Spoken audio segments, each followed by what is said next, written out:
Does that make me a DJ? Does that make me a DJ, Alden? If I do that with the sound? I'm going crazy. You're going crazy.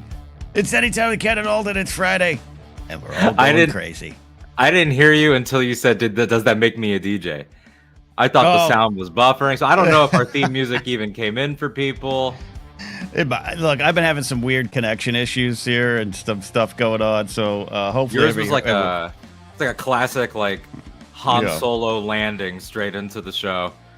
We caught you in the middle and made us rest, as they say. As long as people hear music, you guys don't hear the music playing right now? Well, I hear it now under us talking. But there was when I heard you, first thing I heard was you crash landed your ship here. Yeah, I had muted myself. Alden, I don't know if I should be on air this morning. I just don't know if I should be on air. We both probably shouldn't be. Probably just in general, but also specifically right now, in a week of the horrors. Svetnik says he heard it the whole time, and I trust Svetnik implicitly. I do trust Svetnik. Don't trust David Mackay. But I do. I'm kidding. I trust David Mackay. Once I figured out that it was Mackay, I started to trust him more. Yeah, and again, he claims he told me that to my face in London. I was probably drunk on upper crust sandwiches and floor beer. You know, the drinks were flowing. The drinks were absolutely flowing during that period of time. Coop's here, A94M's here, Cameron Swart's here, Steve's here, Eli's here, Matty Gunner is here. Okay, so everybody that's here right now, there's 19 of you that have joined us right off the top, so it says. I have a request. We have a request. We don't normally do stuff like this, but we're going to have to now in 2025. Everybody, like the video, share, repost on Blue Sky, repost on a place where you can love and respect women and queer people. That's where I want you to repost it. And then I want you also to get, if you can, just one person to subscribe today, over the weekend. That'd be great. Grab your partner's phone, grab your mother's phone. She won't know. Your partner's round and round. Yeah. Exactly. We are close to hitting a subscriber plateau, which will help open up some other features for us here as we continue to hold the line with Anytime on Fridays. But yes, so yeah, Alden's right. He's right. Oh, Steve's skating. He's skating it now. Skeet. Yeah, yes, you can. Absolutely post it to your local community center notice board. Please do. Yep. Do it. Yep. We're asking on Force Center more. I'm asking on the Blathering. We're asking here. One day Cashly Talk will exist again. That's does. True. It exists right now. You can go watch the back end. Anyways, there's a lot of back catalog over there for you to watch. Hours. But take it away. Yeah. What do we got? The vibe is not great. Just in general. I don't know if you've noticed. But it's been an interesting few days, to say the least. Light news. I finally saw Academy Award nominated film The Brutalist last night on the day that the Oscar nominations came out. So that's light news. How'd that go for you? Oh, it's incredible. It's just absolute cinema. You would never go because it's 3.5 hours. I'm out. But it 3.5 hours with an intermission. It's the presentation is amazing. What's The Brutalist? The Brutalist, yes. It's about a Hungarian architect that comes to America right after the war. And it's about art and our patrons and suffering and silence and love and loss. And that's great. Here's the difference between me and my old self. Sure. I'm like, God, that sounds boring. But if that was a documentary, I'd be watching it all weekend. If this guy was real. What is that? Is that just because I have too much gray in my beard, Alden? Am I the white middle-aged man who just loves watching docs? I am.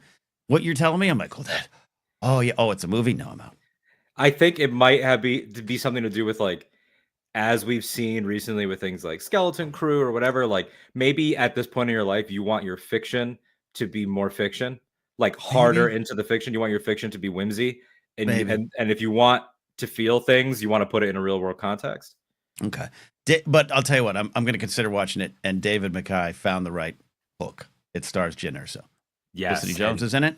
She is. Yeah. She plays the lead character's beloved wife. You didn't have to, you just said she's in it. I'm going to watch it. She's incredible. And the antagonist is Guy Pearce doing the work of his career. It's incredible. God. One of those pretty boy, good actor guys. Yeah, absolutely. I'm one of my favorite, probably my favorite actor archetype. And I don't know if you'll agree with me on this. You'll understand what I mean, though. Guys that are handsome enough to be leads, but they're meant to be freaks. Like, I love that type. Colin Farrell, yeah, perfect example. Colin Farrell, Robert Pattinson, Guy Pearce. You could coast on being beautiful, but you don't. Well, Farrell too, when he exploded onto the scene, like he was not only a good-looking leading man guy, he was a party guy. He was, oh dear God, did you hear reports Britney Spears was hanging out with him? Like, we can't have our sweet innocent Britney hanging out with Colin Farrell. He was also the last lover of Elizabeth Taylor.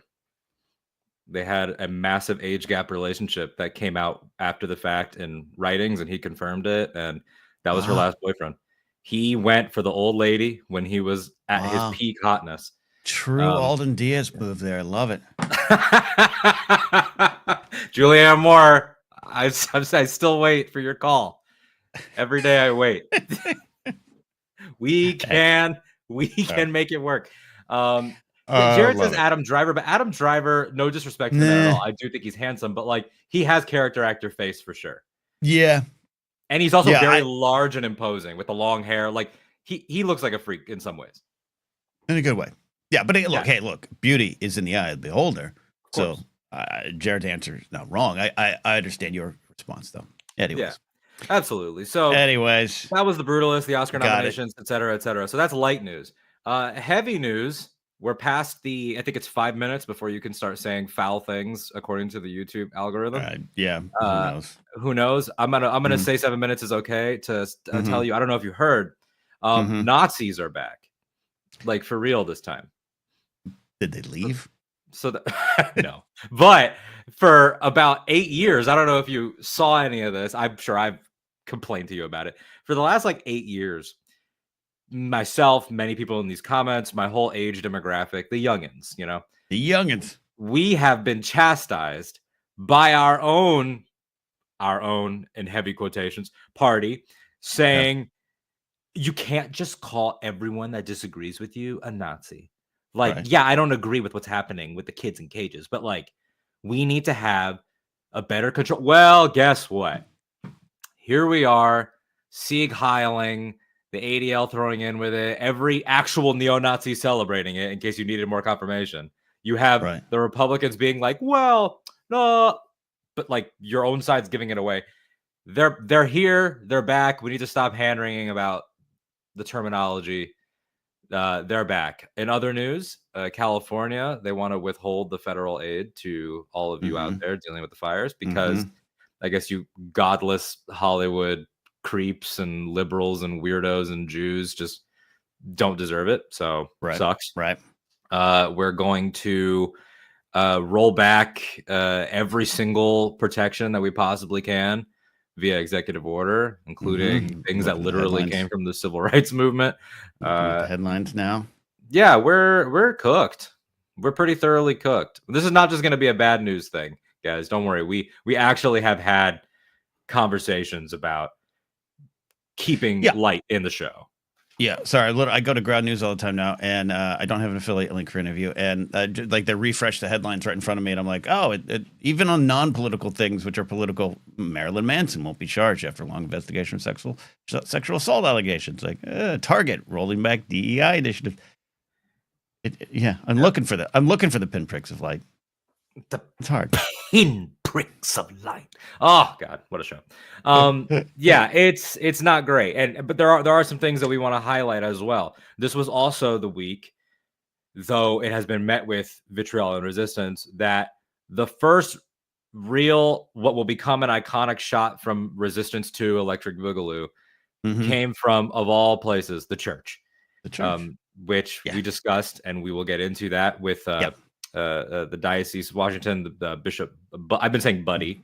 I did not check if it's Budde or Budde or Bud.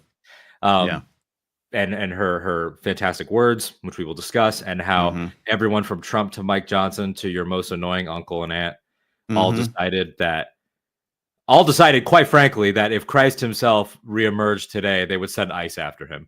Like they absolutely would crack Jesus over the head and call him they'd call him a shit lib if they could. So true. So yeah, I mean, so true. This is where we're at. Ken. Yeah. We could start anywhere, man. Or you could just start with how you're feeling or wherever, because it's I'm exhausted. Because on Tuesday, I'm like, I'm going on the show Friday. And I'm gonna cut a fucking pipe bomb and I'm gonna fucking go after everybody. And now I'm like, Ken, can you talk? I think look, I go where I go, we all go. There's no time out. Let me start over. There's no wrong way to deal with any of this right now. And that includes anger and righteous indignation and righteous undignation. I don't care. However you want to approach it right now. We're a weekend. I do believe in pacing yourself, which is why I think it's important to also talk about Oscar nominations. Spam. I had a segment yesterday on my show about spam. I absolutely think we have to work on making sure we're spinning all the plates, because if you just spin this one, it's sad, man. We know people directly affected by this stuff. Marco Rubio tells staff to suspend passport applications with X gender marker. Ridiculous. And you focus on it. I'll tell you personally, I didn't care at all about the Elon Musk thing. Didn't move the needle for me. Orange is orange. Sky's blue. I didn't care. I think I didn't care. I didn't care in the sense that it was shocking.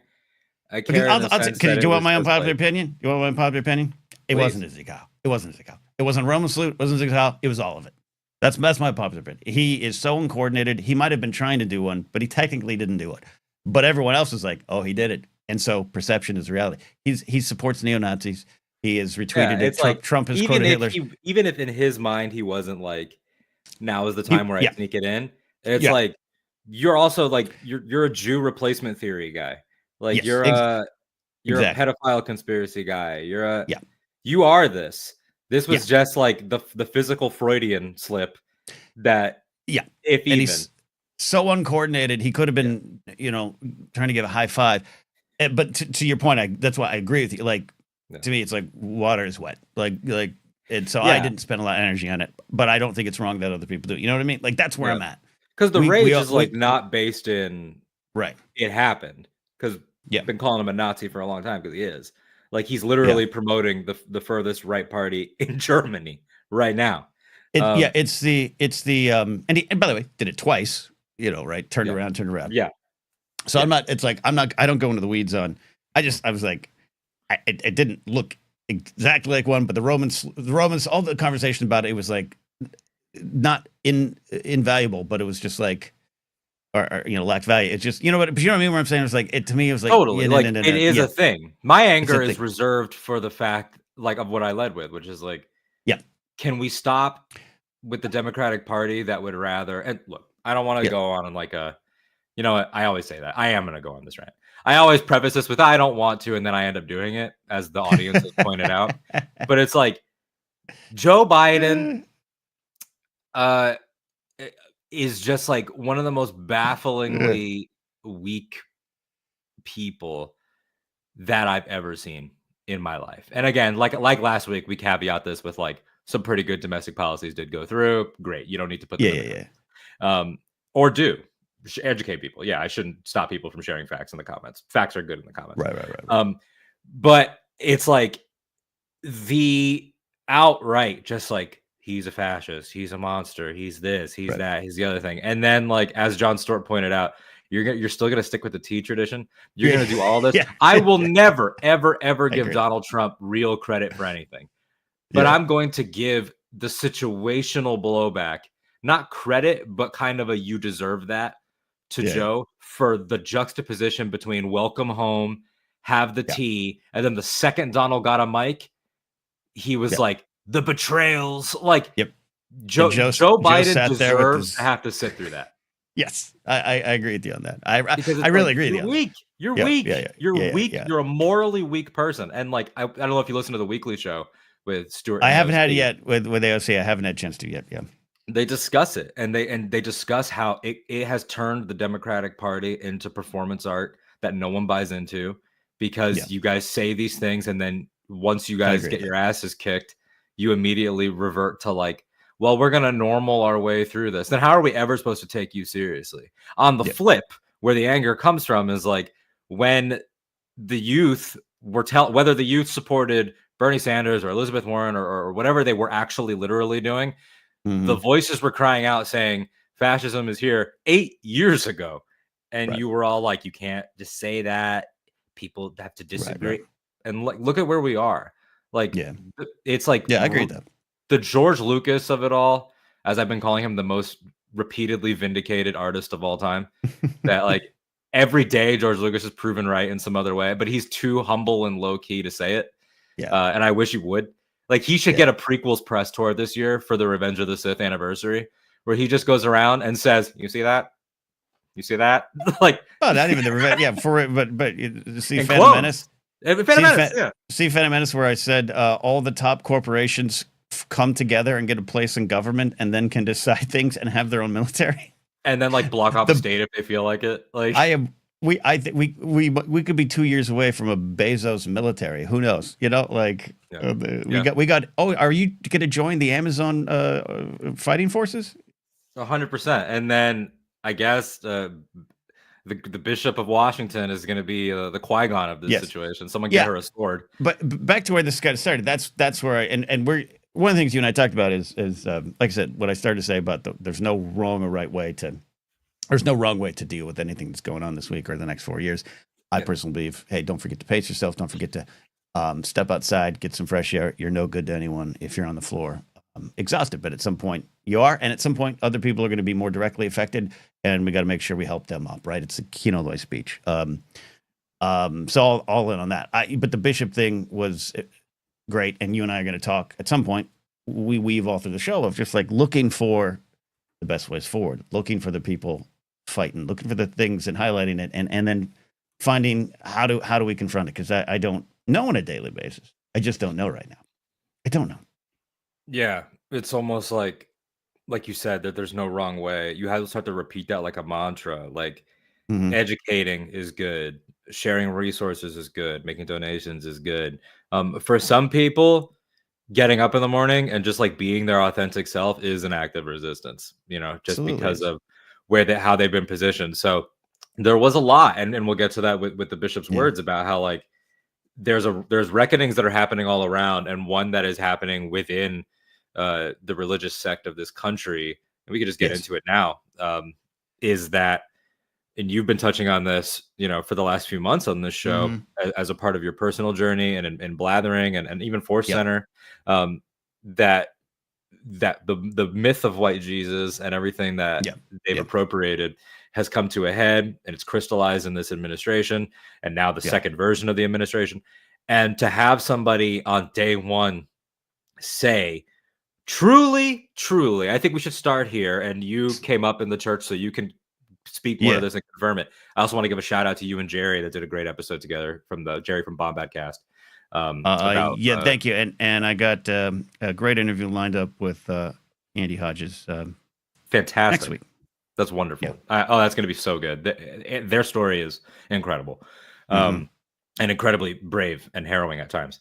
But it's like, correct me if I'm wrong, outside of, I would say, a diocese saying trans as well, that might be the only fresh thing in there. Because remember when Obama was the first president to mention non-believers? And that was like, that's the first time that's been said. That's a step this way. You know? He wore a tan suit sent from the devil. Yeah. And don't forget his devilish Dijon mustard as well. He picked elitist mustard that one time because he likes a little bit of Dijon action. Like, so fucking unserious. That's the era I grew up in, Ken. This is why we don't take you all. But I grew up in it too. And look, buddy, I had a family member. This is part of what we're talking about today, and what we've been talking about for last year, and how we go forward. I had a family member during the Obama years was like, he thinks he's so much better than me. So that branding worked. Whoever started that Dijon shit, it worked, because I had people to my face. Oh, and this is when I was still kind of like, oh yeah, I voted for McCain. They're like, he thinks he's so much better than me. What? Yeah. What? That's such a thing. But yeah, so he did that, and I thought about that because I would say outside of that, because as much as I hate this, obviously, and we did a great conversation here on the channel with Cooper, who's here in the chat, about their experience with having a trans journey and like living in their truth and all those wonderful things. It is, unfortunately, one of the last two acceptable prejudices in this country, by and large, against trans people and against fat people. Those are the last two things that like America is just like, it's okay to bully them. And so for her to add that, I think was the only thing that was like, whoa, but that's like, that's pretty big. But everything else in there, and this is where you can speak to it, like fucking basic Jesus 101 stuff. That's it. And Jerry the Cannon Junkie put a thread out that I had re-skied. God, we can't have the skeet. I'll re-ski. But it is serious. This is now from Blue Sky. Here's my side note on the skeet thing. When that came out, it was like what, a year or two ago. This is like when when people would like apply for jobs with me, and they'd have their email on their resume, and it was like star fucker boy 32. I was like, it's got to be your name. I'm not saying you got to be professional like some boring old codger. I'm just saying this is not serious. We're talking about political things, and it's like, well, did you skeet it? Just post. Anyways, I've been saying post, but old man clouds. Funny sometimes. It's funny, but you know what I mean. We're like, did you see the thing about the Nazis? No, I missed that skeet. Like, anyways, Jerry the Cannon Junkie, I reposted it. Had a great thread about the bishop, Bishop Budde. And used actual scripture because he knows it. He was a minister. I think that's kind of valuable. What I see going on, if you've pitched to me, I don't know. I'm all over the place today. I got Mike Johnson's post up, who I think might be one of the he's evil, dumbest, evilest men around. I don't know. He's evil. He's a smarmy, smirking evil. Same as like Blinken and Miller in the State Department. Like, yes. I just want to smack him. Gotcha. Yes. Oh, Miller. Speaker Mike Johnson said this: Bishop Budde hijacked the National Prayer Service to promote her radical ideology. This was an opportunity to unify the country in prayer, but she used it to sow division. Even worse, she's continued her political crusade in media interviews. Shameful. So our reaction to that is, what a fucking clown that man is. The problem I have, what he just said right there, to 82% of evangelicals, or I think about 60% of just overall non-denominational people they're like, yes, that's right. And that's where I'm trying to meet people at and try to not fight, but try to ask to what Jerry was doing in that post. Here's the scripture. Are they not speaking from the scripture? Because as I've been talking about on the show recently, I've been sharing names and videos I watched from Reverend Ed Travers, Pastor Kramer, Pastor Zach Lambert, retired Pastor Pat Conkey. It was a great series of interviews. I posted a clip out of he and Pastor Dave Johnson talking about Christians choosing Barabbas. Voting for Trump is choosing Barabbas' way, not Jesus' way. When I send that, or when that is found by some people in my family, their response to me is, that's not from God. That's not from the scripture. And they're not preaching with God's love. And so that's where the issue is. And that's why she was so, the bishop was so courageous, but too bad, standing up shouldn't be courageous. It should just be a thing, but she was courageous. Yeah. The devil was right in front of her. JD Vance rolling his eyes, trying to get his wife to agree. Great clip. If you haven't seen that breakdown on the Majority Report, it's wonderful. JD's wife just kind of giving the shut up kind of eyes. It was a magic moment because it encapsulates to me everything that's going on, where no matter how many times we scream, which we continue to scream and should, and that's why I keep saying there's no wrong way to do this all the time. Anytime while we're going, look at that, look at Mike Johnson. Everyone, the other people are going, exactly. Finally, Mike Johnson standing up for us. And that's where the cross, and I've got to meet people there and figure out why. And that's where I'm at. I don't want to reduce it to sound the same way that I sound when I complain about Star Wars discourse or anything like that, because obviously this is real. And so but I am acknowledging it because I know the language that I'm about to say is very similar. And maybe that's because I treat Star Wars as seriously as some people treat Jesus. Who knows? I do too. But it's like, it is this the original media literacy problem? Like, in a certain way, like not that it happened as organically, because it's been a long game. Like, this has been the 50, 60 year plan in a lot of ways. Yes. But we're here now at this point where it's like, even if you got every translation with a highlighter and found the things that support what the good bishop said and showed it to these people, they would say, but that's not what that means. Like, there's a fundamental, absolute break in it. Like, there's that piece of shit loser deacon. I forget his name because I don't really care. But he's gone viral with his response saying that she's a snake.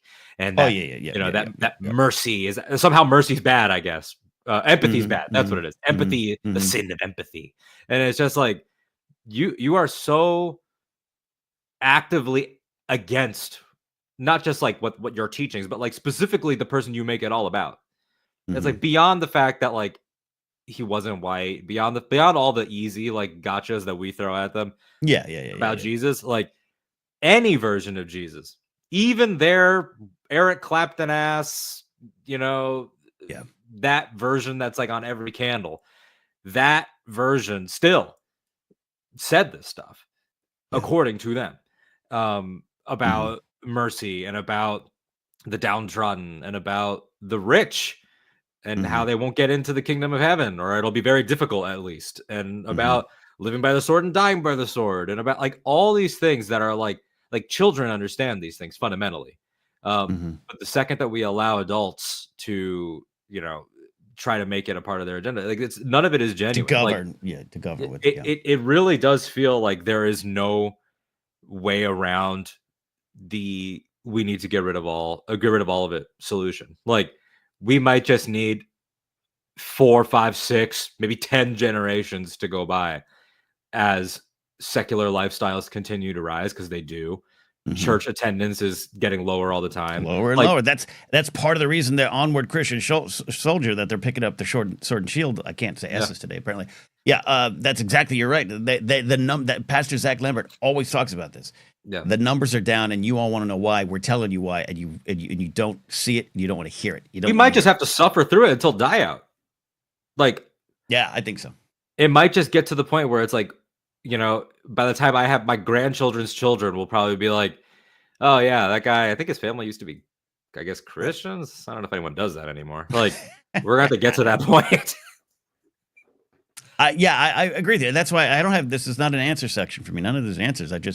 I love that moment, but and I'm glad that moment exists, and that's something we can go to. And like I keep saying, I keep yelling at the 82% of evangelicals who voted for him, but there's 18% that didn't, and we need them in the fight now more than ever to just reach them at their level and try to find out. It is. You talked about the 50, 60 years of political branding and rebranding. Obviously, religion and Christianity has always been central to our country. Manifest destiny, but like the misreading of Sodom and Gomorrah, that it was just about sexual sin and versus how they treated the poor and all those kind of things. But that was drilled into us. The propaganda was taught down, and I don't mean to use propaganda lightly, or like you were saying earlier about everything's a Nazi. I'm not saying everything I learned in Sunday school was propaganda. I'm just saying the history, the manipulation of the histories and the truths. And that's why I think history is so important, and listening to historians, or listening to those in the church that get it and preach to the word, as they are now being called snakes. The snake is Donald Trump, very clearly grifting. Like all these people play acting Christianity. That's part of the puzzle, right? Like Lord Boebert up there, Pete Hesketh, Mark Wayne Mullen. Yeah. Mark Wayne Mullen is one of my least favorite politicians now, but he's not as attacked as Marjorie Taylor Greene, Lauren Boebert, because he says things a little more reserved. But he is up there saying, Pete, seems like your wife forgave you, and I think that's what Jesus wanted. Like, it's all a grift. You're all play acting. Yeah. But the people outside of it are believing it, and that's the problem. And I'm trying to. And that's the thing is that, and I brought this up a little bit in terms of like how, as the Trump era has gone on, and the Republican Party that is now ceases to exist in my mind and is just a cult. It's just the MAGA cult. And the Dems are cosplaying the Republicans and everything that I've gone on about. I no longer believe that most of these people actually believe it. I just think that they're hoping that when the dust settles, their fealty will have saved them. Like, does anyone honestly sound off in the comments? Does anyone honestly think that Usha Vance, the second lady of the United States, would want to be left alone in a room with the president right now?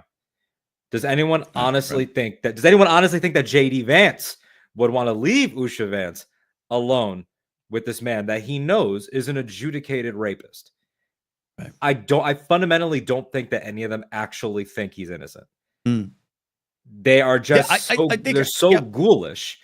And again, rapist is just one of the many evil things he is. But it's like I genuinely think, like, you know, and it trickles all the way down. Like, I remember telling my ex's father in one of our heated arguments that she never knew about.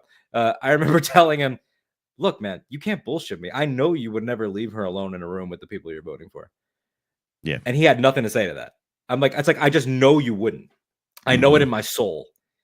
And if you can't feel even that basic thing, if you're walking down a street and a trans person is being harassed by the cops in this new world, or if you're walking down the street and you're seeing a child being ripped away and put in one car while their parents are being put in another because they're brown, and there's no tug that happens here, you might as well just walk into traffic because you're already dead.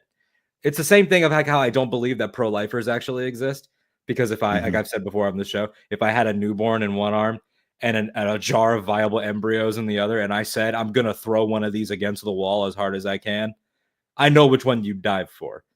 So don't tell me they're the fucking same. By the way, that's a great prank video. We get millions of views. Dude.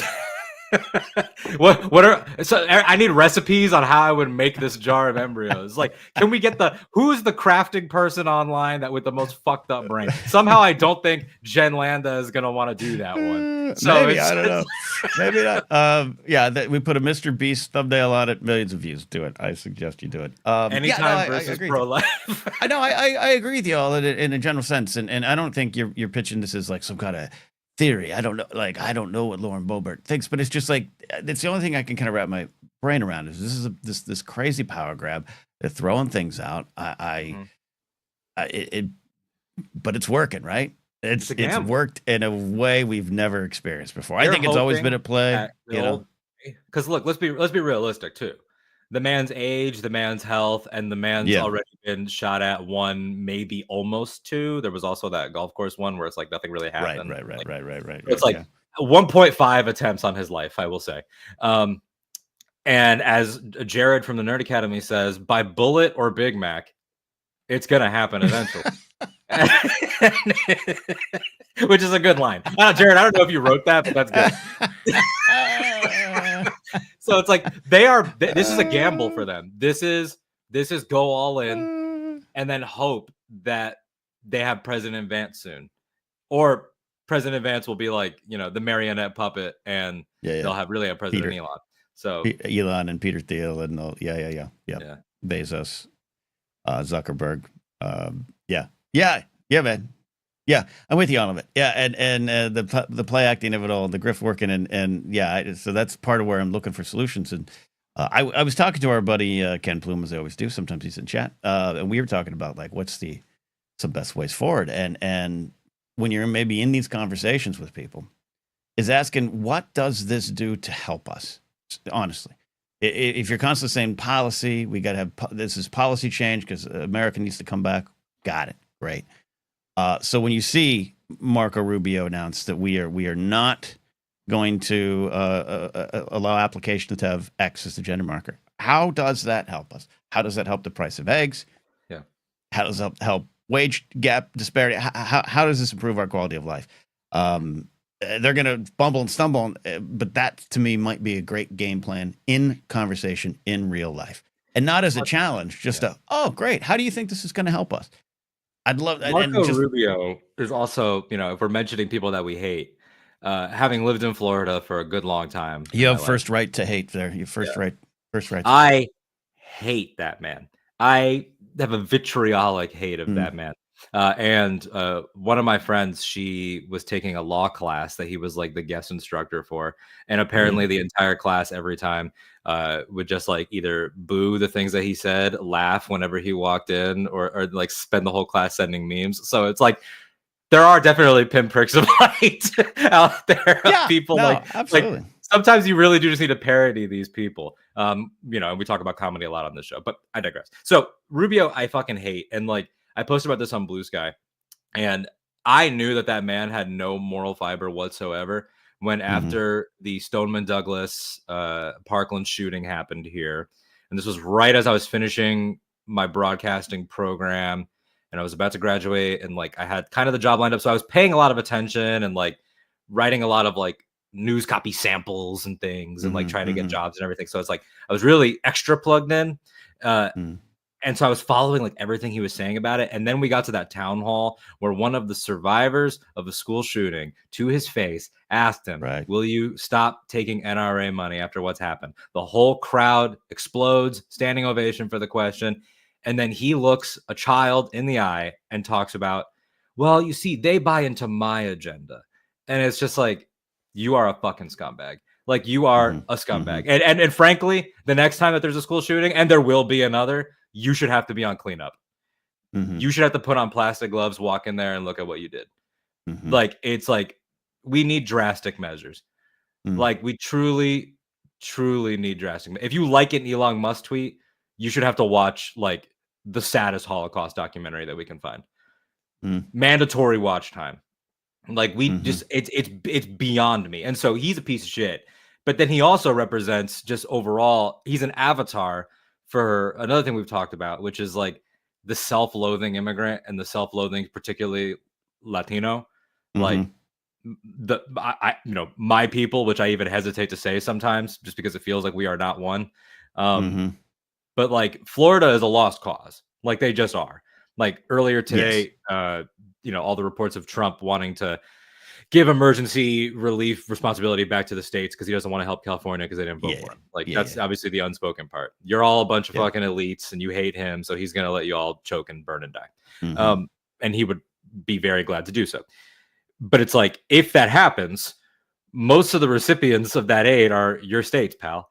And so I started talking to Scotty from Bombad Cash, or our friend Bill, and me in Florida, like all talking. And I was asking them, like, would this be enough to shake some people back to reality? If he said no, if he got rid of FEMA, would all the Trumpers down the bayou remember the horror of Katrina and think, oh, we got played? Would it finally click? And I started to think about Florida, and it's like, no, Florida, I truly believe is like too far gone. I think it's a fascist little fucking growth on the bottom of the state that also happens to have Galaxy's Edge in it, which is, quite fitting, honestly, that the resistance themed fucking theme park is the only part of this place I like. Like, it is so deeply far gone with fucking Ron DeFuhrer and now this piece of shit. Like, they could abolish FEMA and we could get destroyed by a hurricane, and they would be like, well, we prayed really hard. Let's see what Donald wants to do. It's insane. Yeah, to that, well, first of all, some 890 for him, self-loathing in the immigrant community is so real. Steve says this here, but like, nope, they will deflect or find someone else to blame. I agree with that. Coop says they might be that might be the thing that steps my dad out of it. This is a great question. There's a fire currently burning in LA area here towards Santa Clarita. I think it's going to be okay. It's a bad fire. I think it's now over 10,000 acres, but it's coming close to Castaic. I don't think there's lots of things, but that is a red part of LA. That is a massively red part of LA. You drive up, it's about 15, 20 minutes from me. You start seeing the flags on every corner. You start seeing the Blue Lives Matter flags. You start seeing that. So if it burns down and they don't get aid from their hero, what would it do? And I don't know. I hope what Coop says is right, that might be the snap out of it moment for some of them, because it's literally their doorstep. But I kind of wonder if it'll be Steve, because they'd be like, yep, we don't have, it's Newsom's fault. Yeah. I don't know. And I don't want to find out because there's good people up there. Yeah. Yeah, exactly. It's like, I hate that cataclysm seems to be like the only avenue for any type of realization right now. Which is sort of the story of humanity, But isn't that, right? Isn't that humanity? Isn't that it, man? I got family members who are process of transitioning. I got my sister. Well, I don't want to get into it too yet. It's maybe not public, but I got family members who are now identifying in a different way, true to themselves now as they discover who they are. So I'm waiting for the other family members. It's on your doorstep now. What are you going to do with it? What are you going to do with it? Where's your loyalty? Ultimately, like it is a question of like fundamental loyalty. Like, are you like the people that claim to be the most about family? It's like are now going to be tested in that. And I've had hard conversations with my mother and my sister, and I've said, I was like, look, these people in our family are not of how do I put this? They are of lower character than I thought. Yeah, I was like, and I am no longer hand holding. We did that once during Trump won. That's the difference. Trump won. Michael McCarcel, we call him Detective McCarcel. So many of my family members would still vote for Brigade if their homes were destroyed in a hurricane, and he denied them relief. Yeah, I think because the branding is one. Onward, Christian soldier. The branding has won, the freedom, this and that, and freedom of speech and this and that, and the free market. Yeah, I've always said on this. Yeah, go ahead. Oh no, sorry. Finish that, and then I wanted to dive into your branding comment as well. I've always said about the free market thing. Like I've said it here, said it on other shows. I love that idea. Sounds like a great plan. We've never had it. Yeah, we never had it. So but people in my family and friends on that side, they tie the survival of this country and Christianity to the idea of capitalism. It's all the same to them. Yeah. So they worship at it. I mean, like, look, these people are, in their terms, idolaters in every way. 100%. They are the biggest idolaters of all time. They are traitors to their own ideology. Yeah. And when a bishop or a priest or a reverend or someone I'm listening to on YouTube who knows the Bible backward and forwards calls them on that, and then the fact that they just simply go, oh, that person is a snake. Yeah. The Bible has warned us about these false prophets. Yeah. This is why I voted for Trump, to save us from the false prophets. I had an encounter earlier this week at my day job, which I texted you about. I want to hear. Yes, Jesus, the famed capitalist. Yeah, exactly. That's my favorite thing to do, is to frame Jesus like with modern terminology. Like, this brown socialist that hung out with the OnlyFans models of his day. Yeah, and Bendu had said this. It's alarming and fascinating watching the people who warned me about false prophets flock to the MAGA movement. It's it. Can you pull that back up? You said that was Bendu? Bendu, yeah. It would be nice if the Bendu could actually read that. If we had like a Tom Baker a voice, I could do it. Anyway, yes, about the branding. It's like it speaks to what you're saying too about that they won because of that positioning. But you look at everything that you just mentioned, whether it's like capitalism, whether it's like everything we've actually talked about, the Elon stuff, the disaster stuff, and it's like, look, I don't expect cultural victory during week one, of course. But it's like the Democrats need to understand fundamentally that is ultimately the core of why we're here. It is their complete and utter messaging failure. We did a lot of episodes in the lead up to the election. We did episodes pre-Biden dropout. We did all the episodes leading up to it when she was running, VP Harris. Yeah. And so it's like, and in that there was debate about like, well, how much do people care about something like Gaza? How much do people actually care? Well, these figures come out from IMEU Policy Project that they surveyed. You saw this? They surveyed everybody that did vote in 2020. They surveyed 2020 voters who did not vote for Harris in 24, and were asked which one of the following issues was the most important in deciding why you sat out and didn't vote for her, why you were not consistent. And 29% was Israel's violence against Gaza. At 24 was the economy. So more so than the economy, the people that they lost that put Joe over Donald, because Donald, it's important to note, did not have these incredible gains. It wasn't like some insane. It was Dem losses more so than Trump gains. And so it's like, it was that. So like you lose on that messaging alone, where Kamala didn't want to change on anything else. They fucked the DNC, didn't let those people talk. So you have that. I've screenshotted several things that I'm going to combine to make this point. In Milwaukee, a weather forecaster been dropped from her job because she called it a Nazi salute. Where are the Democrats on that? Are the Democrats talking about that censorship? Are the Democrats talking about, the fact that like actual local news is going to side with this fucking Nazi over their actual employees? Like about the FEMA stuff. I mean, none of the Democrats have taken a hard stance on him threatening other nations like Canada and Greenland. It took that one gentleman from Greenland, whose name that I have here, Mr. Greenland. Lost it. Oh yeah, Anders Vistisen, to say fuck off. You know, like he had to come out and say it after all these weeks. Like none of the Democrats have really come out and defended Bishop Budde. Like it's like they have left, right, and sideways consistently failed messaging, and not just with poor messaging, sometimes with no messaging. And AOC, who it's like, again, we're not lionizing a politician, because sometimes you say, yeah, I really like AOC, and someone says, haven't you noticed the way that she's changed? Haven't you noticed that she's become more in the system? Like, I had a friend who I love. I don't even disagree with him. He was like, yeah, I don't really like her anymore. She's just kind of become in the system. And it's just like, you know, when she won, she joined the system, right? Like, it was just like, when she, like, the second that she stopped being, when she got the first job the first time, she joined the system. I fought against that thought too. To me, anyone says that has never been promoted at work, but it's just like, so she's the only person. Well, Bernie too, but like her more so, because she's got more energy and she does more press and is running around. Like, they are the only ones, and they are the exact ones that the Democrats put more effort into stopping them than they do to stopping Nazis.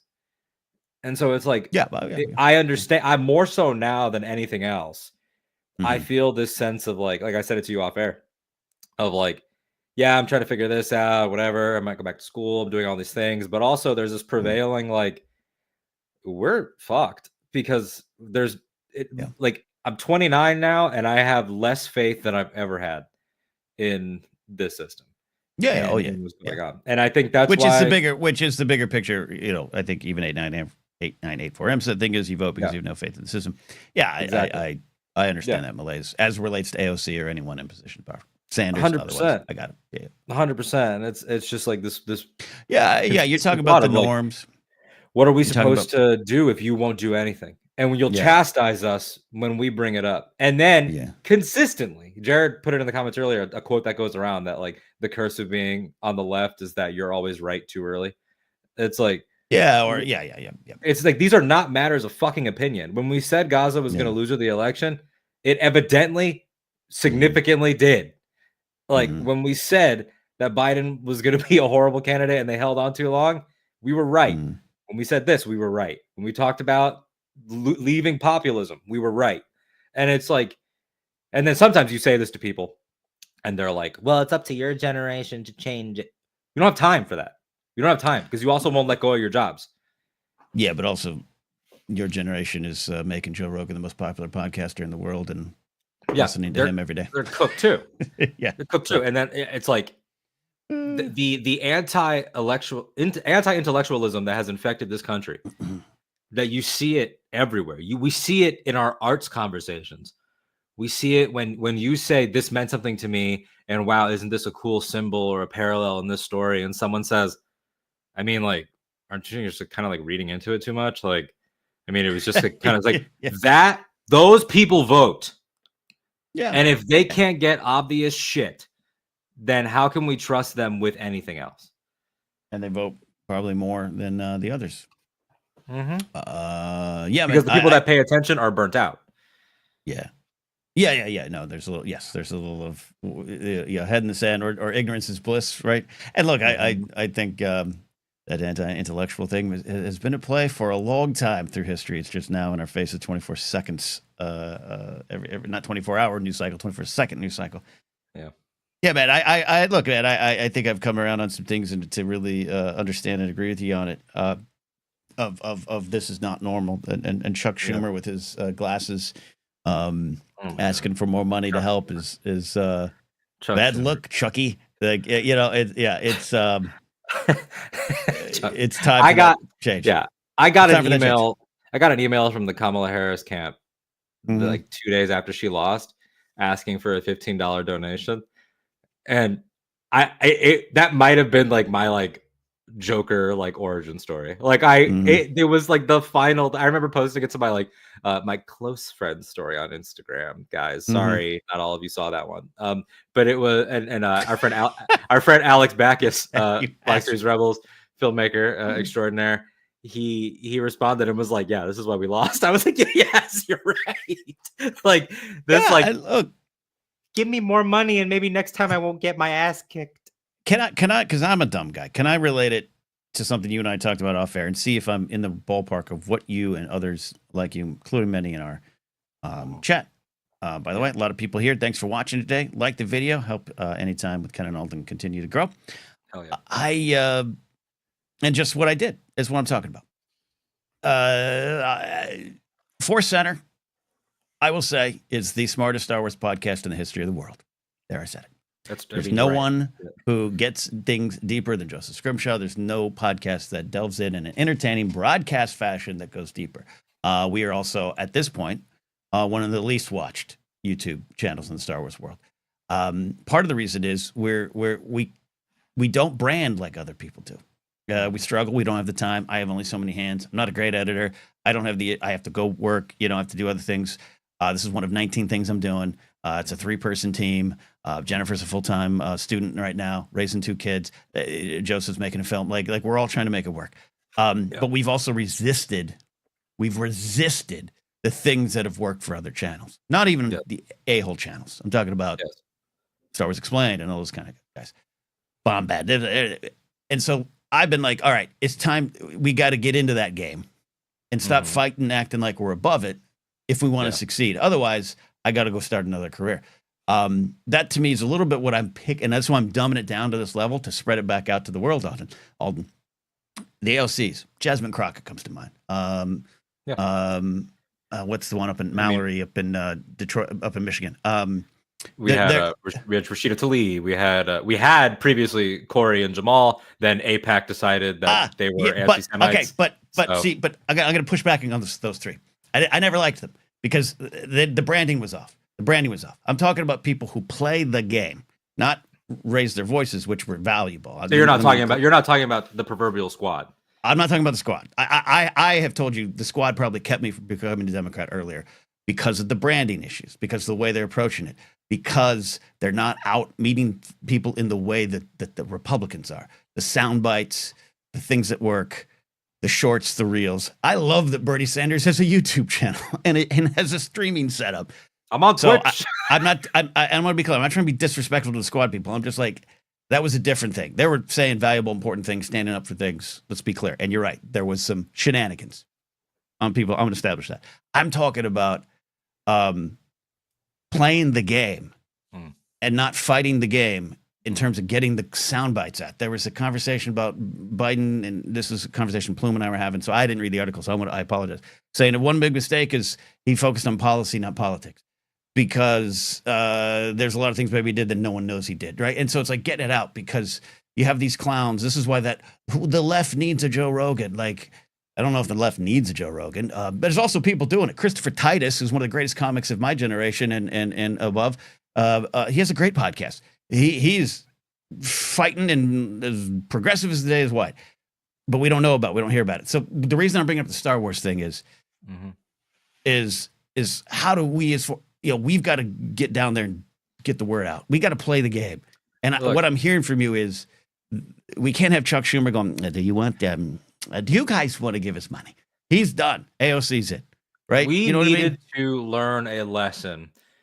And I'm not trying to speak ill of the dead, but I'm about to. When Ruth Bader Ginsburg held on to her seat for no other reason than Yas Queen.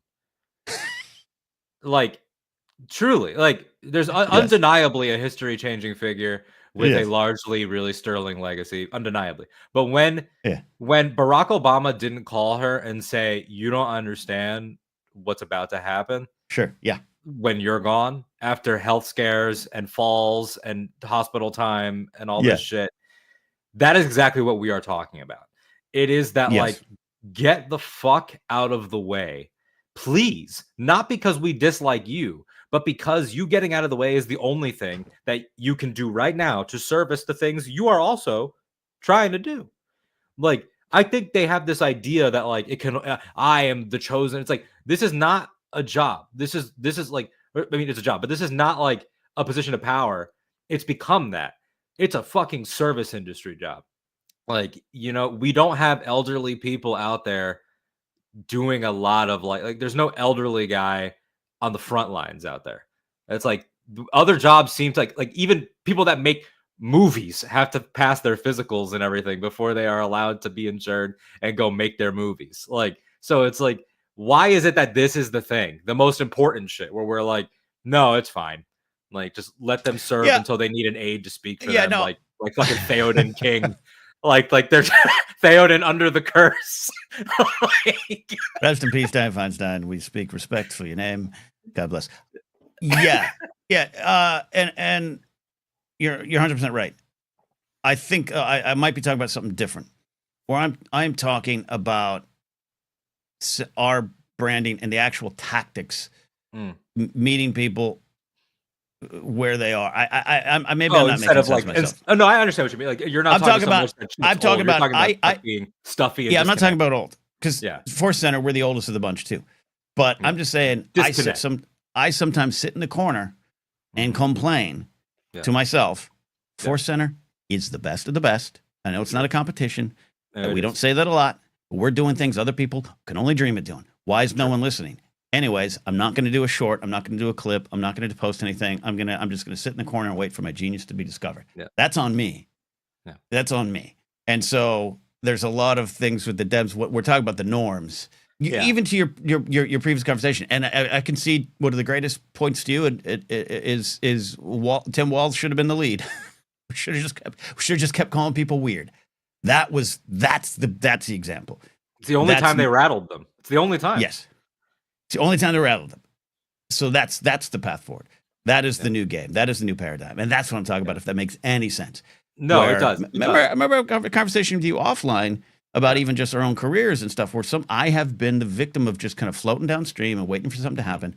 And I remember in 2018, when I got laid off from Collider, I was like, I don't know, maybe I could Twitch stream this and that. I don't know, but I don't have this and I don't have this. And I have a conversation with my pal Nick Mundy, who said, shut the fuck up. That's a quote. Shut the fuck up and do what you have to do.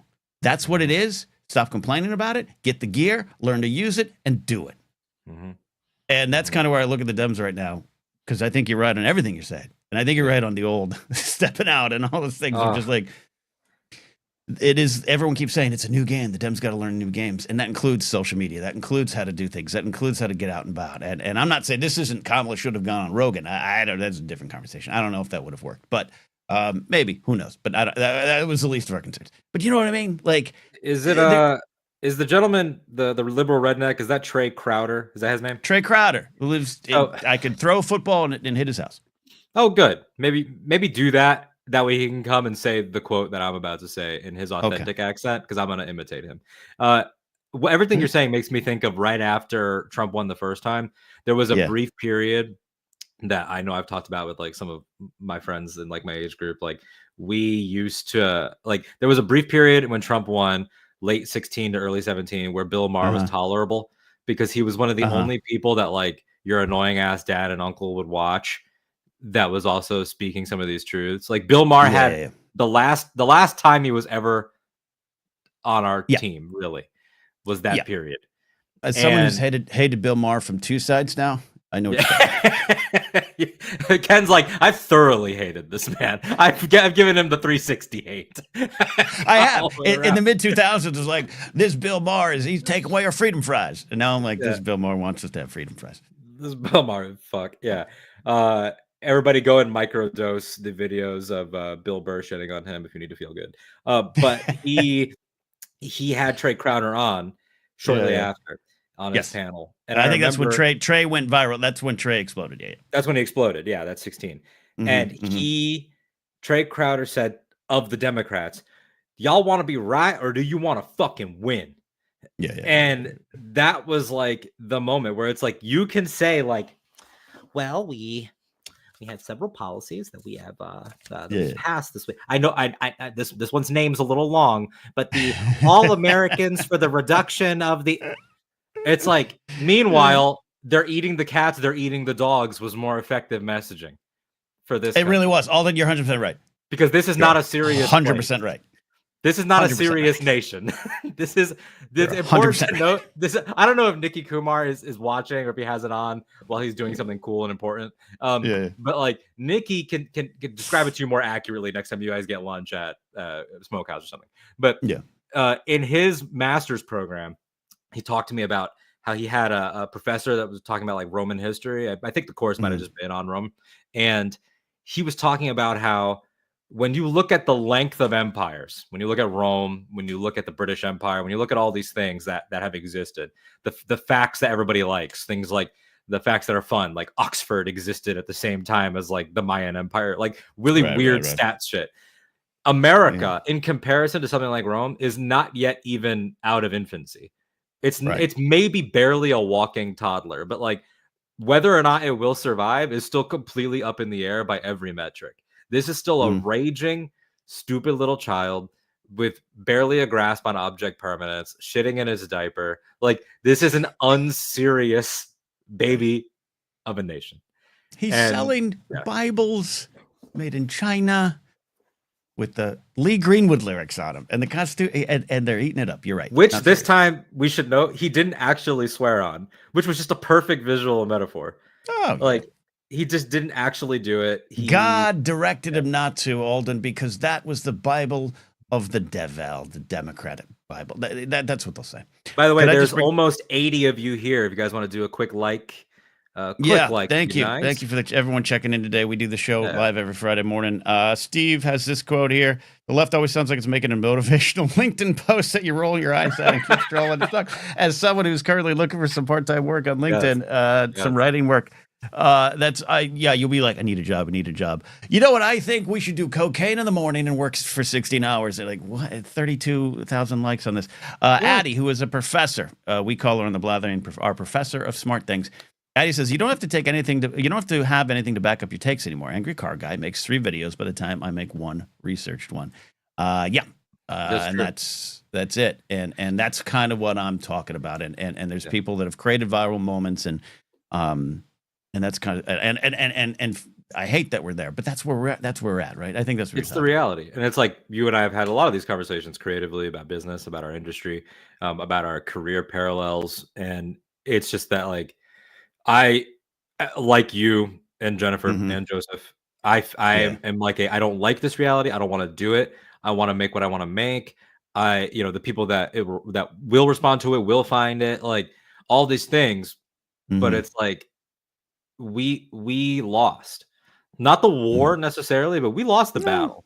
Like we lost the battle. Like this, like we were like, it's Can I do a quick tangent? Can I do a quick Star Wars related tangent? I was going to do a quick sports related tangent and pick on nerds again, but you go for it. This is a thing that has been happening all throughout social media, and I don't blame people at all. Star Wars fans, listen up when I say this. Stop trying to decide which show and movie we're in right now, because Star Wars is cyclical. I agree with that. You're never going to Nikki and I were fucking raging about this just over text the other night, because Nikki goes, can I confess something? I said, what? And he's like, I really just like, I don't want to poo-poo this because obviously it's an amazing scene. He's like, but I'm tired of peeping post. Thank you for the new sub. Appreciate that, Carol. Thank you, Carol. Thank you, Carol. He's like, I'm sick of people posting the Marva speech. He's like, because Marva was talking about the slow build. Like Marva's speech in the actual American history that we're experiencing right now would have been right as he started to like really gain in the 2016 primary. That's when Marva's speech is appropriate, because the boot of the empire, like the rebellion, like we're in it now. Like we've taken some heavy losses. Like there are ones that work better than others, but like people are like, we're in Attack of the Clones, we're in Revenge of the Sith, we're in the Dark Times, we're in Andor. No, this is the sequels. No, first of all, it's fucking all of it. It's all of it. But we're trying to pin it down. It's like it could be whatever you need it to be. I'll tell you right now, a movie that you and I both love. We're about to lose some of our new viewers and subscribers. The movie that you and I both love, The Rise of Young Skywalker. Guns 2. Oh yeah. Also, that Rise is the ultimate beneficiary of everything that's going on right now. It's going to speed run its way toward prequel-esque redemption and reappraisal. Way quicker than the prequels did, way quicker than Crystal Skull, because suddenly everyone was like, all their snark got fucking taken away about certain plot points related to Sheev. And then, like, as we've pointed out, what is Sheev's final play? When his back's against the wall, when the Citizens Fleet showed up, when every single card that he had was gone, his final play was, I'll just control this girl's body. Like, you know what? Fuck it. I'll just possess you. I will literally use a young woman's body like a puppet. And it was like, that was the final bow. That was the final bow. Yeah. And it was like all pretense dropped. So I agree. It's like Star Wars fans, you don't need to. I'm not saying fight about it. You're all right, but it's just like no. What I think you said, because I agree. I've agreed with this since 2016. First of all, you're right. All these Star Wars movies were in terms of politics because that was the design. That was part of what George was doing from the beginning. We all know that. It's well documented. I don't think everyone knows that. So that's why sometimes still repeat. New Hope is about Nixon. It's about Vietnam. It's about that. Blah, blah, blah. But I think you're right. I just felt in 2016, it was perfectly timed. Rogue One was perfectly timed. It was. Unfortunately, the passing of Carrie Fisher was timed to the moment. And it's okay to prop up individual stories as a symbol of hope. And I know you're not taking that away from anyone, but I want to clear that's not what we're suggesting. Or when Biden won and people were posting Jedi. Like, yep. But what were all of us saying? What were all of us saying that night? Remember what happened after Endor and Jakku. But but I just remember in 2016 thinking it's great that you think Rogue. Yeah, but this is a space movie with great deep themes, but that's not our reality. We got to deal with our reality. And I laugh. Maybe next time I'm talking with Nikki, we'll talk more. Yeah. But what was your sports metaphor that you wanted to make? If you still, it's based off the Trey Crowder thing. As you all know, I'm a lifelong nerd. Used to be bullied for it, but I also love sports and tried to play sports, but I turned out I was a nerd when I got on the field. I also think the genres are the same. Doesn't mean you have to like both, and no need. Be both. You could be tribalistic and loud about nerd stuff, and you could be there's nerdy about sports stuff. And there's horrible sports fans, and as we've learned, there's horrible nerds. Because guess what? They're humans. But you talk about Trey Crowder's thing in 2016. Do you want to win or do you want to be right? That's kind of. I have that mentality too of like, get in there and win. Like, it's sports, man. Like, get in there and win. And let's not be right. Let's not, and I think there's, we don't, part of Star Wars' lessons are how you fight is just as important as when or what. There's all those kind of things. I'm speaking in generalities. I just laugh because, yes, there's a lot of, AP science, AP politics, folks trying to win a fight against someone who is an offensive lineman on their high school football team who are just like, I don't care. Trump told me this and I liked it. He said they're eating the dogs. And it's like, we got to, you're there on the streets fighting the dog theory. Yeah. You're not your policy things over here. We need you. We need you. But go right here. The fight's here. Connected to that, like, I just realized talking about these messaging and these people, I started to say it and then we got sidetracked. This guy I encountered this week at my day job. Oh yeah. Well, this story is great. Please tell this old geriatric fuck. He comes by and he's asking me if you can watch the inauguration. Like, there's like a TV in the office and everything. And I'm like, long story short, I flipped through the channels, just playing dumb for a second. Then he was like, oh, that I want to watch that. And I was like, yeah, I'm not doing that. And he says, you're not doing that. You're not going to watch. I was like, no, I'm not participating in that today. And then he was like, well, you must have lived through his first term because I made more money than I've ever made. Right. And mind you, he has a wife standing next to him who is saying nothing, which is probably the story of their entire marriage. Probably the story of her entire existence, quite frankly, being and these are white-haired elderly people. Well, it's a system, Alden. It's a god, the church, the man of the house. It's an umbrella of protection. The man of the house, his friends, his dog, his car, and then her. And so she's not saying anything. She's just wide-eyed because no one's talked back to her husband since the fucking. No one's talked back to Bert in a long time. Yeah, exactly that vibe with her little Karen haircut. And she stood there and he's like, you must not have lived through that because I made more money that first term than I've ever made. And I just looked this man dead in the eye. And with all the vitriol that I could put into a calm voice, I just said, and I'm sure that's what it's all about for you, huh? And then he's like, that's what life's about, that and God.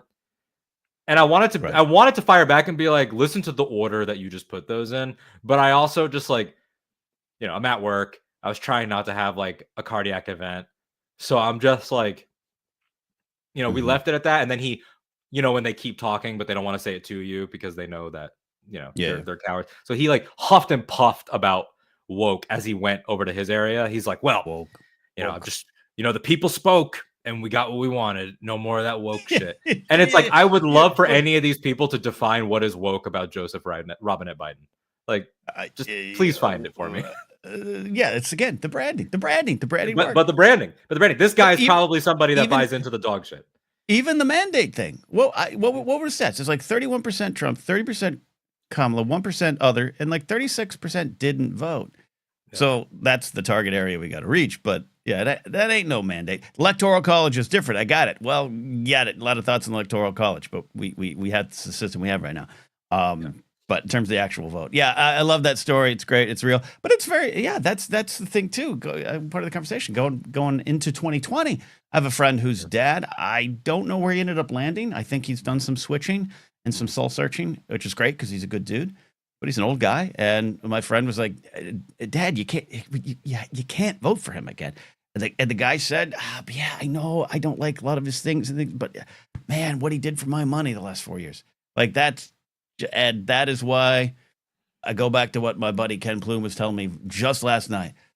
Great. The eggs are high. Cool. How does removing non-binary as a choice on a passport application help the eggs? Please tell us. Yeah, really interesting that we're at the end of the first week now. At least 70-something executive orders have gone through. Maybe we're already toward the 100. Like, somebody can get that number for me. Not a single one about this magical plan. And look, I'm going to be very careful about what I'm about to say because I don't want it to backfire on certain people. But there was a person in the Star Wars podcasting space that was seemingly normal for a while. I'll tell you about this off air. The details aren't really that important. It's not someone I think you've crossed paths with. But his team and co-host decided to handle this in private. And, you know, I guess gently ask him like, hey man, we got to cut ties with all this. So it's been handled. And for that reason, I'm not going to throw out the names and everything just because I don't want the current team members to, you know, it's not my place. But this stupid, selfish, just ignorant motherfucker who I've been on streams with, who I've done shows with, several of us too. This guy went full on into I have a family and, you know, the prices are so high and this, that, the other thing, and you guys are exaggerating and blah, blah, blah. And we immediately, like, it got to the point where we were like, if the people on that channel don't handle it, I'm going to fucking handle it. And I think that was an attitude shared by many people in the comments and many people around the space. Did you have that conversation at an Italian restaurant with pasta in front of all of you? I should have, right? Okay. No, we had it in the Montreal locker rooms. I said, if he won't do business, you do business for him. And so that was a wrestling reference for those playing at home. Ding, ding, ding, ding, ding. And so he has gone full MAGA because he's a fucking brain dead idiot. But when he was pushed out of the space and some shots were fired, his whole thing immediately was well, it's a shame that you guys are putting, you know, the politics above this. You know, I've outgrown this now. And, you know, if you guys want to be that way, you guys want to put words in my mouth and everything. And it's like, motherfucker, nobody is saying that you're a fucking Klansman. What we are saying is that you are stupid enough to think that the Klansman can help you with your groceries. That's the problem. That's the problem. And so it's like the range is brain dead stupid all the way to Sieg Heiling. And I can't deal with any of them. And so it's like, and if you can see that, and again, we need drastic measures. Like, for my money, he should have to watch.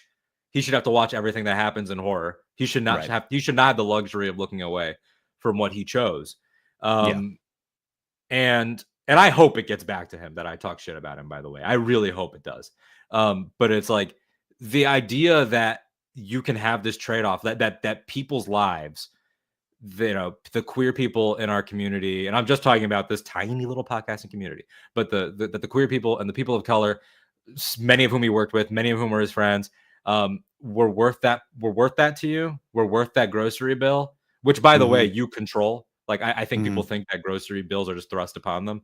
Like, you can just like be economical, which I think is like, you know, not saying it's not bad, but Yeah. But so he's fuck that guy, but he's emblematic of an entire mentality of like, what are you willing to trade? And to Plume's point, it's like, what about what's been done? Point it to me. Show me where this magical plan is. In the most honest in the most honest, simple, straightforward way. Give them the chance to try to explain it. I brought up this comment here from Pit Snipe Husker. Thanks for joining. I think a new name. We got some people jumping in here. Maybe the stream's hitting some algorithms. So hi. Anytime Ken and Alden, Ken Knapsack, Alden Diaz, political, life, social, silliness. Sometimes we have silly shows every Friday, 11 a.m. Pacific. Like, subscribe, do all those things. Hey, Silver Lining, Edelbrock Carburetors, and Arizona Teas, same price since they were 2000. I had stopped drinking Arizona Teas, and when that CEO came out and was like, "Yeah, we're not raising our prices," I like pick them up wherever I can. Suddenly I was just like, vote with my dollar. Arizona Teas are going to be like the drink, the preferred drink of the rebellion, circa 2030. But yeah, to your point, no, that's to it. Ken and I, it looks like he couldn't stop by and chat today, but that's the point. Where I'm not even trying to be snarky about it anymore. I'm trying to be like, because the thing about the money and the thing about, because again, I said it was very hard during the election cycle to speak to family members or people close to me who might have been either on the other side or considering voting for Trump, to say things are going good when the overall system and whether it be capitalism, however you want to label it, is not going good. So they could only see that. So I couldn't say, me saying, hey, I'm currently maybe struggling, or friends I know are looking for work and no one's finding it, or the egg prices are high, grocery prices are high, inflation is high. But don't consider the transgender community when those people know nobody that they're aware of, right?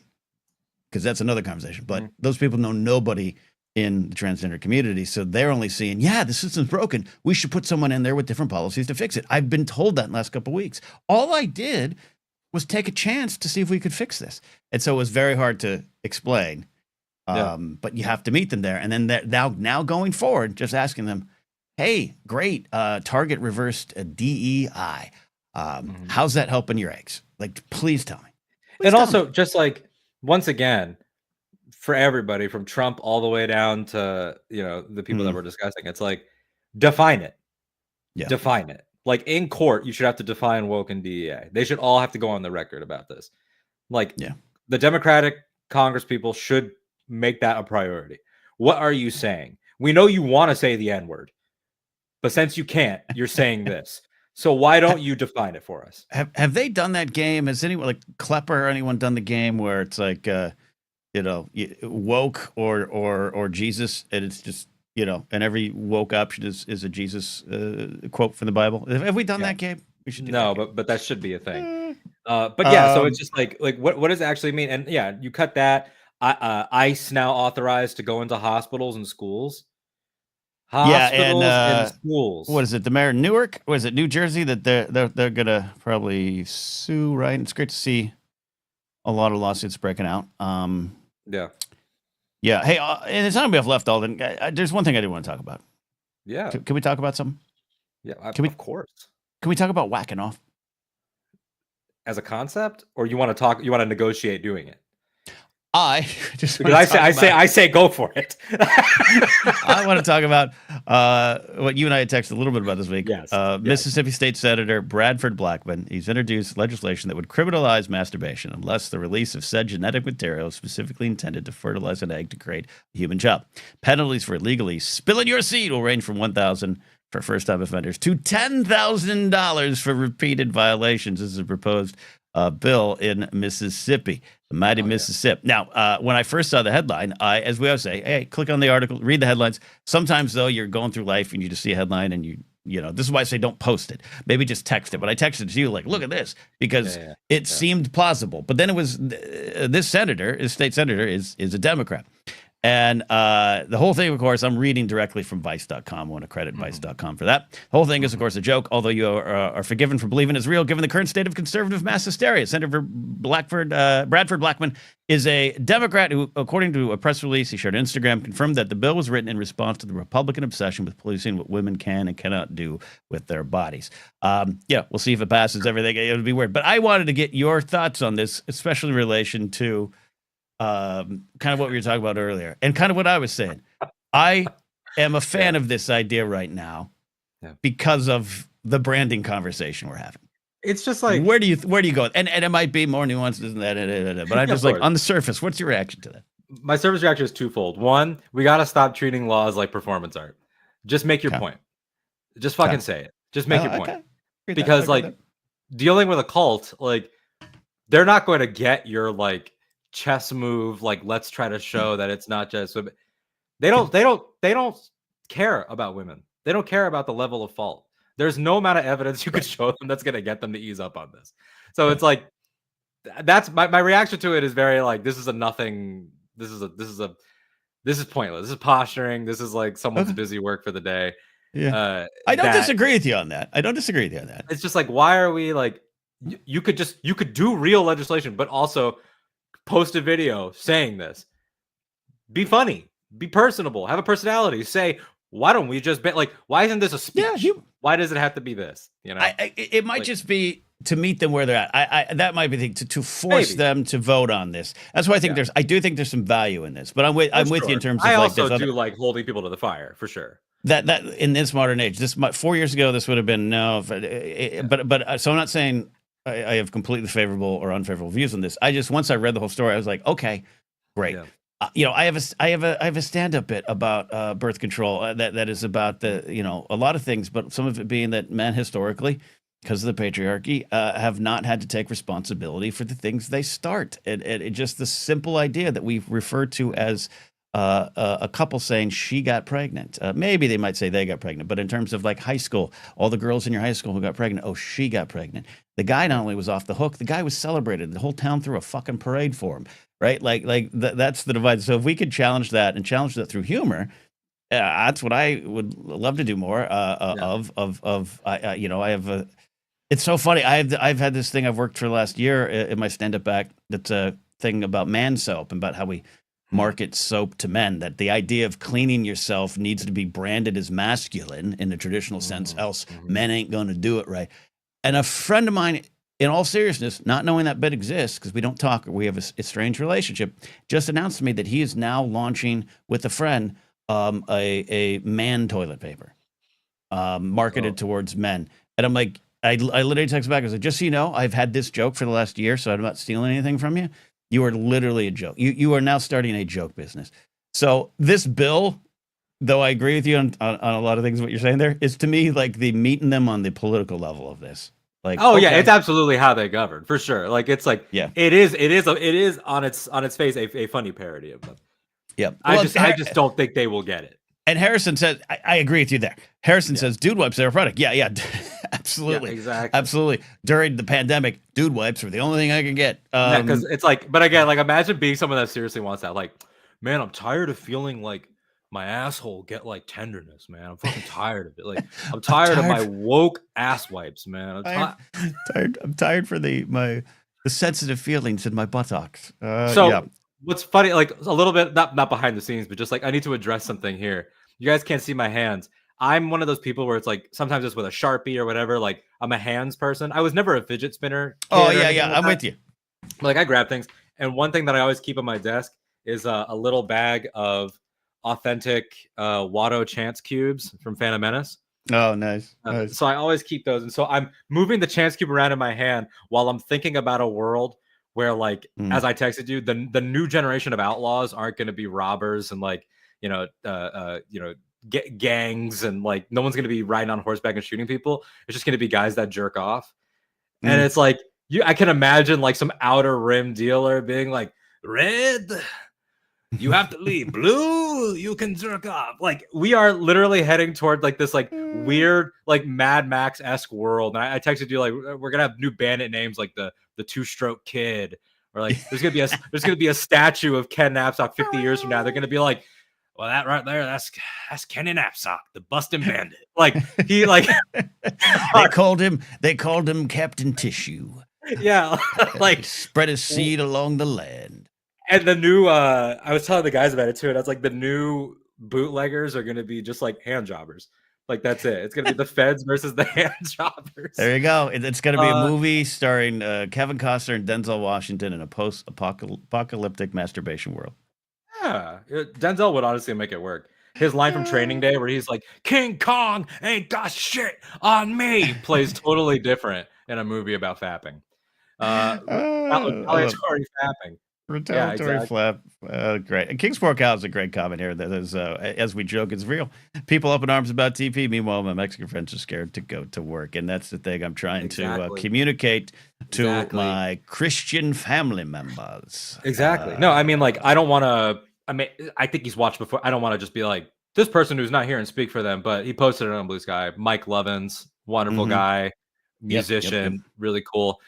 Big Kiss guy. So, you know, I got to stick with my Kiss fans. Okay.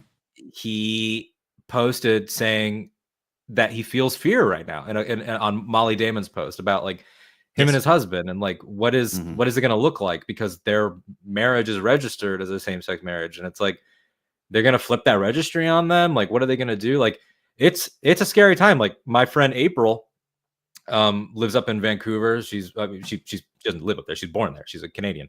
And she messaged me and was like, look, I'm not trying to be alarmist. She's like, but I'm just telling you, I can probably fit like 2 to 3 people at my place if you ever need to dip. Like, the rest of the world's taking it pretty seriously. Like, they see what's going on. There was that I forget his title. I didn't read this full story, but like the gentleman from the Philippines that was like, yeah, that happened here. Like, it's happening. Like, we're headed there. Like, Canada right now is at its 2016 America, where they're about to decide if they get into this. America is at its, like, I don't want to say post World War I Germany, but like it ain't looking great. No, it's further along. And 34, then 35. Germany, the UK is also right there. The UK is at 2020 America right now, where they put a temporary band-aid on things, and it clearly is not fucking working. Yeah. So we're all, I mean, the rise of the right is global. So yeah, like we are having like this moment of levity, and like we do have to parody them. And like I do think like the role of like lightness and fiction and all that stuff is so key. You know, we're gonna I mean, have to still laugh. We're gonna have to do all these things. Like, I'm still looking forward to Timothy Chalamet on SNL this weekend. And on all that. I agree with you. Now but also the reality. But also the reality that they're like, I'm Puerto Rican, but I am as white as the day is long. No one's gonna come for me. I'm a cishet guy. I'm largely unaffected by this, but it's like, push comes to shove. I'll never forget. I've said this before on the show. After George Floyd was murdered by the police, which interesting week for them as they rescinded an endorsement for Trump, like it fucking matters anymore. Like rescinding the endorsement now because he did something that he said he was going to do. That was one of his day one promises. Yeah. And then you all sat around thinking it wouldn't happen. You also probably didn't think that some of you were going to get killed or injured, and that happened. So it's like, there's a reckoning happening with them too. We can do the same thing we did about the church today on the cops a later episode, because their parallels are striking in terms of like having how they are. Having been entrenched in and around both. Yeah, exactly. Having been entrenched in both worlds, it is. There's a lot of praying and Bible reading before you hit the streets in a black and white. Exactly. So it's like all that, like. We went down to Miami for the Black Lives Matter protests, and I remember the sound will never leave my brain of this one woman on a bullhorn saying "white bodies to the front," right? Because you're here, and that means you have good politics. But now that you're here, the actionable way to use them is this, and it's like if they want to try to come for anyone, like this is it's not an exaggeration to say that like. This is our conscientious objector moment. Like, you will see people chained to shit. I firmly believe in this term. We will see sit-ins. I thought we were going to see a Kent State repeat at Columbia or something just now. And that was under Joe Biden. They like to not mention that part. They like to act like they were, super different and everything. And I think they are. I resent always the both sides of the same, because it's not true. But there were some things where it's like, well, fascism is not coming. It is here. And by the way, but just for those playing at home, that ceasefire is not real. Like they've they've killed people every single day since. So it's like I don't even know if we can count that as a Biden win, but regardless, that's another episode. But yeah, so it's just like we are at this place now where things are going to have to be, we're going to be called upon more than ever, more than ever. Not fiction. It's reality. Not at all. Yep. I know we have to go, and we had a little bit of a longer one here, not too much longer, but we have like almost 90 of you here. The great turnout today. Again, thanks so much everybody that's joined. If you're just showing up now, seeing some great comments. I'm seeing comments from people that I've never seen your name before, and thanks for joining the conversation. Emily, looking at Easel Cat, just all these people. Really cool to see you. Carol earlier. Like, subscribe, share it with somebody. You can follow us on Blue Sky. There's also an Instagram for this where I use the story, but like obviously Meta platforms right now are scummy. Yes, follow some Blue Sky, The Meta problem is no longer just like it will be a problem, like it is. Like they're censoring now women's health posts, and it's fucked already. It didn't take any time for it to get bad. But I know we've been trying to end on good. So is there let's end on some good, man. Hey, everyone, you could drop your good news in the comments. You should do that too. And on some good. I think the big good for me this week was Bishop Budde absolutely saying it, what needed to be said directly to them, which was the power in it, right? The absolute power in it. And spoken with such a warmth, concern, love, not bombast. Definitely using the platform in the moment. Definitely using their position, yes. But said in a way that I would think would not be unlike the way Jesus would say it. So that's a big positive for me this week. Yeah, I'm looking at some positives here. Jared says the Bruins won last night. I'm sure that's positive. There you go. That's a win. At least for some. Maddie Gunner says I got tickets to 9 Inch Nails. Yes, 9 Inch Blaze Nails. Bolt says I'm still breathing. Blaze Bolt, that is something. Coop got Eli to start watching Star Trek. Now is the right time for Star Trek for sure. Liv's here. Liv. Lucy Dacus tickets. Liv got tickets. Yeah, Liv's gonna go see Lucy. Liv also got new boots, zoo passes, My Chemical Romance tickets. Liv low key might be rich. I don't know. Or just living a good life. Addie says, what is that? Addie says, I'm good. I'm going to a musical tomorrow and get to eat at my favorite pub. Well, look, you win some, you lose some, Addie, but the pub's great. Which show are you doing? Scotty's good news. He's working on his panel. You can go see Scotty live in Japan, in Chiba.